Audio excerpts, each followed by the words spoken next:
Hi everyone and welcome back to CoinSwitch YouTube channel. मैं हूं संदीप चौहान और मेरे साथ है मिस्टर अविनाश सक्सेना। तो इस टैक्स सीरीज की थर्ड वीडियो में हम बात करने वाले हैं आईटीआर फॉर्म्स के बारे में। जानेंगे कि कौन से आईटीआर फॉर्म सबसे ज़्यादा ज़रूरी होते हैं, कौन से आपको फाइल करना चाहिए, और अगर कोई गलत आईटीआर फॉर्म आपने फाइल कर दिया तो फिर क्या कॉन्सिक्वेंसेज हो सकते हैं। वीडियो में आगे बढ़ें उससे पहले मैं बता दूं कि इससे पहले वाली वीडियो में हमने डिफरेंट टैक्स स्लैब्स के बारे में डिस्कस किया था, साथ ही हमने old versus new tax regime को भी समझा था और ये भी देखा था कि आपके लिए कौन सी बेटर हो सकती है। तो अगर अभी तक आपने वो वीडियो नहीं देखा है तो जाके पहले वो वाला वीडियो देखें। इसी के साथ चैनल को सब्सक्राइब नहीं किया है तो जल्दी से सब्सक्राइब कर दो ताकि कोई भी वीडियो आप मिस ना करो। तो चलिए अविनाश जी शुरू करते हैं आज की वीडियो। तो सबसे पहले मेरा जो क्वेश्चन है वो आपसे यही है कि जैसे कि मान लेते कोई एक इंडिविजुअल है, मैं जाता हूँ आईटीआर फॉर्म फाइल करने। अब मैं देखता हूँ कि वहाँ पे तो बहुत सारे आईटीआर फॉर्म्स हैं 1 से लेकर 7 तक। अब मुझे कैसे पता चलेगा कि मेरे लिए कौन सा आईटीआर फॉर्म ज़रूरी है? दूसरी चीज़, इतने सारे आईटीआर फॉर्म्स होते क्यों हैं, क्या सिग्निफिकेंस है इनका? हम वन बाय वन सारे आईटीआर फॉर्म को एक बार रिव्यू कर लेते हैं कि कौन सा आईटीआर फॉर्म किस लिए भरा जाता है।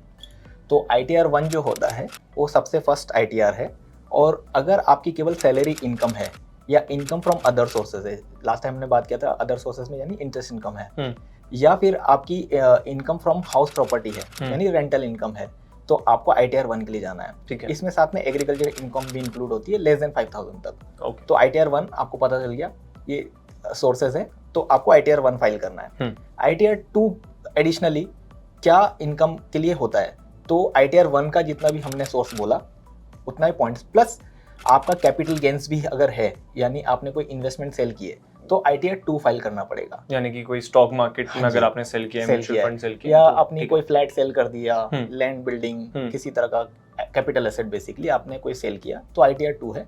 साथ के साथ अगर आपने कोई अनलिस्टेड कंपनी के अंदर आपने कुछ इक्विटी शेयर्स होल्ड किए हुए हैं या आपने डायरेक्टरशिप होल्ड की हुई है तो भी आईटीआर 2 फिल करना पड़ता है आपको मैंडेटरी।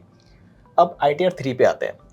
आईटीआर 1 + 2 जितना भी हम लोगों ने सोर्स बात किया, इसके एडिशनल आपका कोई भी बिजनेस इनकम आ रहा है, अगर जैसे ही बिजनेस इनकम आता है आपको हमेशा आईटीआर 3 फाइल करना है। ठीक है, तो आपको समझ में आ गया अभी आईटीआर 1, 2, 3 कैसे है। तो जहां से अगर बिजनेस इनकम आना चालू हो वहां से आईटीआर 3 आ जाता है। तो हमें ये समझना होगा कि ये जितने आईटीआर 1, 2, 3 हमने अभी तक डिस्कस किए, ये इंडिविजुअल एचएफ के लिए बहुत एकदम बेसिक और प्राइमरी आईटीआर्स होते हैं। ज़्यादातर इंडिविजुअल केसेस के लिए यही एप्लीकेबल होते हैं। ठीक है, जो हमारे यूजर्स हैं उनको यही एप्लीकेबल है।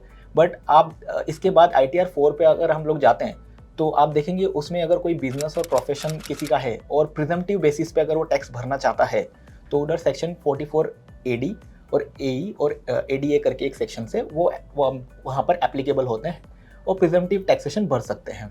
जैसे कि आपने देखा होगा कि आपने ये सुना होगा कि जीएसटी में कहीं कहीं पर प्रिजम्पटिव टैक्सेशन वहाँ पर भी होता है। उनको इनपुट टैक्स क्रेडिट नहीं मिलता, बट एक रेट के ऊपर ही वहाँ पर उनको जीएसटी भर देना होता है, इनपुट नहीं मिलता है किसी चीज़ का। तो सेम वे पर इनकम टैक्स के अंदर भी प्रिजम्पटिव का प्रोविजन दिया हुआ है। ठीक है, आईटीआर 4 की बात हो गई। अब आईटीआर 5 के ऊपर चलते हैं। आईटीआर 5 बिल्कुल ही अलग आईटीआर है। वो केवल फर्म्स के लिए है, एलएलपीज के लिए है, लोकल अथॉरिटीज़ के लिए है। तो वो तो आपको बिल्कुल ही एप्लीकेबल नहीं है इंडिविजुअल्स के लिए। ठीक है, आईटीआर 6 केवल कंपनीज के लिए एप्लीकेबल है, तो वो भी एकदम डिफरेंट आईटीआर हो गया। वो भी इंडिविजुअल्स को एप्लीकेबल बिल्कुल नहीं होता है। आईटीआर 7 भी जो है वो एप्लीकेबल नहीं होगा, क्योंकि आईटीआर 7 ट्रस्ट के लिए एप्लीकेबल होता है, पॉलिटिकल पार्टीज के लिए एप्लीकेबल है। तो आईटीआर 4, 5, 6, 7 ये ऐसे आईटीआर है जो कि इंडिविजुअल और एचएफ जो है नॉर्मल बेसिक जो यूजर्स होते हैं उनके लिए मोस्टली एप्लीकेबल नहीं है। तो आपको जो फोकस करना है वो हमेशा आईटीआर 1 से लेकर 3 में ही फोकस करना है। इंडिविजुअल अगर है और साथ में अगर उसका प्रिजम्पटिव में जाना चाहता है तो उस केस में ही, केवल एक्सेप्शनल केस में ही आईटीआर 4 के लिए जा सकते हैं वो। ठीक है, अब बढ़ते हैं नेक्स्ट क्वेश्चन की तरफ। तो ये तो हमें समझ में आ गया कि कौन से इंडिविजुअल के लिए कौन सा आईटीआर फॉर्म एप्लीकेबल है। मान लेते हैं किसी से गलती हो जाए या फिर कोई जानबूझ के ही कोई गलत आईटीआर फॉर्म फाइल कर देता है, तो ऐसे केस में क्या पेनल्टी हो सकती है या फिर क्या कॉन्सिक्वेंसेज हो सकते हैं? जनरली जब भी आप गलत आईटीआर फाइल कर देते हैं तो इमीडिएटली कुछ 10-15 डेज या विद इन अ मंथ आपको एक नोटिस रिसीव हो जाता है, क्योंकि आजकल सिस्टम से ही ट्रैक हो जाता है इनकम टैक्स डिपार्टमेंट में। अगर कुछ अदर सोर्स ऑफ इनकम उनको पता चल रहा है, से आपने कुछ वीडीए की कुछ ट्रांजेक्शंस की थी तो उसमें टीडीएस एप्लीकेबल होता है। तो टीडीएस ऑलरेडी आपकी एआईएस रिपोर्ट और टीआईएस रिपोर्ट में रिफ्लेक्ट होता है, राइट। और 26 के अंदर भी रिफ्लेक्ट होता है वो टीडीएस का अमाउंट, और आप पता चलता है कि आपने कुछ कैपिटल गेन्स वाला या फिर आपने कुछ वीडियो की ट्रांजेक्शन की, राइट, करेक्ट। वीडियो यानी कि क्रिप्टो से अर्निंग आपकी हुई। हाँ, क्रिप्टो अर्निंग है बेसिकली। तो बट आपने गलती से क्या किया, आपने ITR 1 ही फाइल कर दिया और वो वीडियो गेन्स आप दिखाना ही भूल गए, तो वो ट्रैक हो जाएगा और उसमें एडिशनल सोर्सेज जो आपने फिल नहीं किए ऑटोमेटिकली आपको एक नोटिस आएगा और उसमें आपको रिवाइज रिटर्न फाइल करने के लिए एक ऑप्शन दिया जाएगा। विद इन कुछ टाइमलाइन आपको बोल देंगे कि भाई विद इन 10 डेज 15 डेज या 30 डेज में आप एक रिटर्न फाइल करके इसको करेक्ट कर लीजिए। तो आपको रिवाइज रिटर्न आप फाइल कर सकते हैं, एक ऑप्शन जरूर अवेलेबल है, बट आपको with in timeline he file करना है। अगर आप टाइमलाइन से बाहर चले गए तो आपको प्रॉब्लम होगी फिर उस केस में।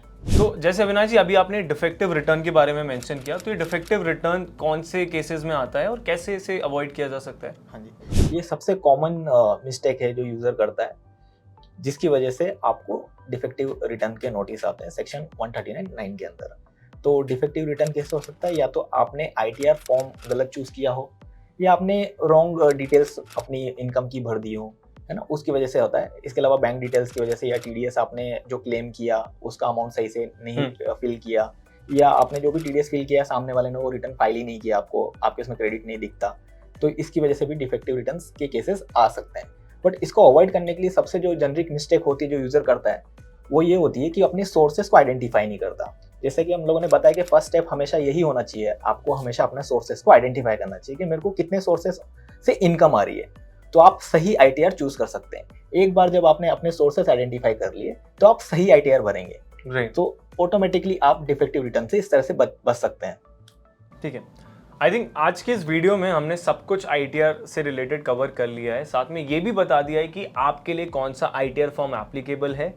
अगर आप इन्वेस्टमेंट्स करते हैं तो कौन सा ITR आपको भरना चाहिए, या फिर अगर आपकी बिजनेस इनकम है तो कौन सा ITR आपको भरना चाहिए। अगर आपको अभी भी कोई डाउट है तो कमेंट सेक्शन में आप हमसे पूछ सकते हैं। चैनल को अगर अभी तक सब्सक्राइब नहीं किया है तो जल्दी से सब्सक्राइब कर लें, इस वीडियो को लाइक करें और शेयर करें और जुड़े रहें इस सीरीज के साथ, क्योंकि नेक्स्ट वीडियो में वो बहुत ही ज़्यादा इंपॉर्टेंट होने वाली है, क्योंकि उस वीडियो में अविनाश जी हमें लाइव ITR फाइल करके दिखाएंगे, जिससे कि आपको समझ में आएगा कि कैसे आप खुद का ITR फाइल कर सकते हैं और क्या क्या डिटेल्स आपको फिल करनी होती है। तो बने रहें हमारे साथ। Thank you so much for watching. Thank you.